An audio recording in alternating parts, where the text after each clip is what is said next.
Welcome back to Cradle to Grave Algebra. My name is Mark Gingras, and today we're going to talk about the associative property and the distributive property. Mainly, we're just going to go through a couple examples. This should be a quick lesson. We're going to talk about what we call the distributive property. And what that means is you can distribute things across multiple terms. It's probably best to just give you examples. So let's start with an example, and I'll put this in parentheses, 7 parentheses, and then we'll do 2w minus 3. This is just a pure example here. Distributive means I can distribute that 7 across these terms. So it's separated out by this parenthesis right now. So the distributive property, or D-I-S-T-R-I-B-U, distributive property, is basically a way to bring that 7 and bring it into the parentheses. So 7 times 2w would be 14w. Then 7 times the negative 3 would be negative 21. Or you can bring the minus sign down and say 7 times 3 is 21. So it would be 14w minus 21. So that's all it is. You've been doing this before, but I just wanted to give you the name, a distributive property for this. Of course, there's other examples like if you did 3x squared minus 5x plus 2 all multiplied by, say, negative 2.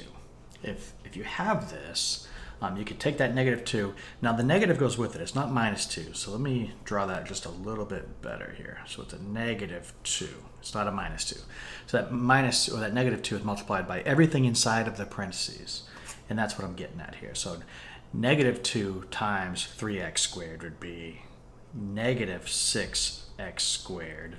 Negative 2 times negative 5, the two negatives times each other would be a positive, so that would be plus 10x. Don't forget the x. The x is part of that. And then plus 2, but it'd be the 2 times a negative 2, which would be a negative. So minus 4 or plus a negative 4, same thing. So that's your answer here. So it's just a way to distribute multiplications across parentheses. That's an easy way to look at it. So that being said, let's just do a couple more quick examples just to get us through here. We want to simplify and combine like terms. So let me give you an example. If we have something like 7a plus 4 minus 6a squared minus 2a. One way to simplify this has nothing to do with distributive property, but I wanted to make sure that we understand simplification. And I'll give you a couple more examples here in a second. The 7a, they're connected together. They're multiplied. They're product, 7 times a. So that's different than just a plain 4. You can't add the 4 to that because it doesn't have that a connected to it. And a squared is also different from the a because it's a multiplication of two a's together. So you can't combine those. You can only combine like terms. So the 7a and the negative 2a can be combined. So that would be 7a minus 2a, which would be 5a. Then you can add the 4, plus 4, because there's no other terms without any letters attached to it. And then minus 6a squared, minus 6a squared. You can't combine that a squared with the 5a because a squared and a are two different things. Now, by convention, this is actually 100% correct, but if you simplify it even more, there's probably a notation that's probably more preferred. It's the highest exponent goes first, and then you go down the line. So that in this case, the squared is the highest, because a is actually a to the 1, but we never put the 1 in there, but the a squared is the highest, so we can rearrange this using the commutative property. When you have the commutative property, that means that you can rearrange any of these terms and it's perfectly fine.